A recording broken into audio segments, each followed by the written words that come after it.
आगे सभी हाँ जी हमारे ये पूरी सुनाऊंगी, शॉर्ट में सुनाऊंगी। किस स्थान पर जाते हो? सबसे सर्वप्रथम तो मेरा नाम बिंदु लेखा है और राधा रानी की असीम कृपा से भांडीर वन में भांडीर वट की सेवायत है। यहाँ पर ठाकुर जी ने अनेकों लीलाएं की हैं भांडीर वन में, लेकिन जो सबसे मेन प्रथम लीला वो राधा रानी के विवाह की है, जिसके लिए भांडीर वन भी विख्यात हुआ। लेकिन जो हमारा धर्म है उस धर्म में सबसे बड़ा ग्रंथ श्रीमद् भागवत जी को माना जाता है, जिसका अध्ययन करने से, श्रवण करने से हमें ज्ञात होता है कि राधा रानी का नाम उसमें नहीं आता, क्योंकि जो सुखदेव जी थे वो परम गुरु मानते थे राधा रानी को और एक नाम से 6 महीने की समाधि में चले जाते थे। जब राधा रानी का नाम भी श्रीमद् भागवत जी में नहीं आता तो विवाह का उल्लेख कैसे हो सकता है? लेकिन जिस भांडीर वट के नीचे आप बैठे हो इसका श्रीमद् भागवत जी में प्रमाण मिलता है। एक श्लोक आता है 10वें स्कंद के 18वें अध्याय में 22वां श्लोक कि बृहंतो वाही मानस्य चार यंत्रस्य बोधन भांडे नाम पटम जम्बू कृष्ण प्रोगम। यानी जो वट वृक्ष था कृष्ण काल में द्वापर युग में इतना विशाल था कि 4 योजनों में फैला हुआ था। पिछले टाइम में पुल नाव इत्यादि नहीं होते थे तो ठाकुर जी इन्हीं की शाखाओं पर चढ़ती यमुना महारानी को पार करते थे। और मान्यता बताई जाती है कि ठाकुर जी की 9 लाख गाय इसी वृक्ष के नीचे बैठ के विश्राम करती थी। तो माता जो भी माखन मिर्ची रोटी इत्यादि प्रसादम में रख देती थी। सभी ग्वालवाल एकीकृत होकर दोपहर का भोजन लेते थे। और आप कभी किसी विवाह में जाते हैं बिना प्रसाद के नहीं आते, आप तो राधा रानी के विवाह स्थली आए हो।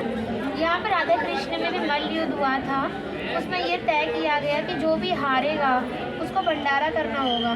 तो जब मैं ठाकुर जी राधा रानी से मल्ल युद्ध में हार गए थे तो ग्वाल वालों के साथ मिलकर यहाँ पर भंडारा किया था। उसी के नाम पर स्थान का नाम भांडीर वन पड़ा था।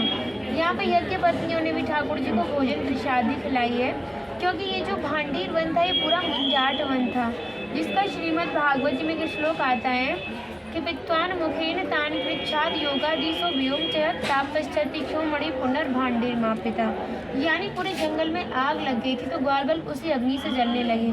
तो कान्हा बोला ये जो भांडीर वट है इसके नीचे आप आँख बंद करके लेट जाइए और ये महसूस कीजिए कि शीतल ठंडी हवाएं चल रही हैं।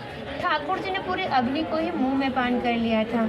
हमारे ठाकुर जी ने ब्रजवासियों से टूक ही मांग के पाई, जिसका नाम दिया मधुकरी, जो कि आज भी संत महात्मा ब्रजवासियों घरों में जाके जो पका हुआ भोजन मांग के पाते हैं उसी को मधुकरी कहते हैं। तभी शास्त्रों में ब्रजवासियों को अपना हृदय बताया और कहा कि जब तक ब्रजवासी कृपा नहीं होगी ठाकुर जी कृपा बहुत दूर की बात है। सर्वप्रथम ब्रजवासी कृपा होना ही बहुत ज़रूरी है, जब भी हमारे ठाकुर जी हमारे ऊपर कृपा करते हैं, क्योंकि जो भक्ति की कृपा का रास्ता है वो ब्रजवासी से होकर ठाकुर जी तक जाता है। राधा रानी ने भी स्थान के बारे में बहुत ही दिव्य बात कही थी।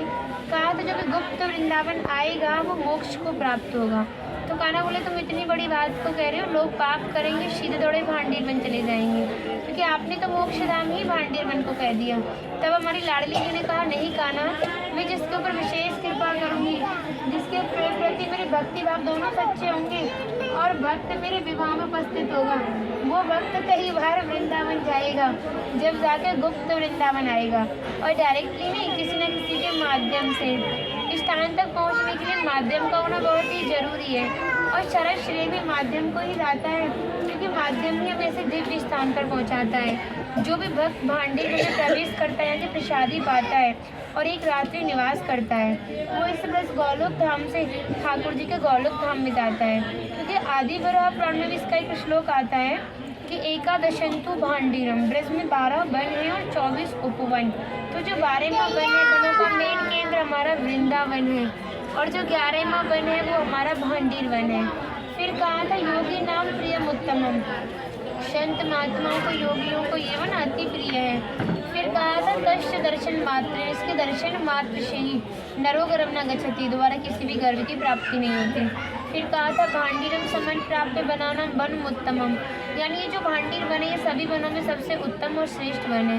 फिर कहा था श्री वासुदेव ततो दृष्टवा पुनर्जन्म न विदते, जो भी भक्त भांडीर वन में प्रवेश करता है, श्री वासुदेव जी का दर्शन करता है, भंडारे में दान इत्यादि करता है, वो गर्भ यातनाओं से मुक्त हो जाता है, पुनर्जन्म गर्भ यातनाओं से मुक्त हो जाता है। तो राधे राधे राधे राधे जय।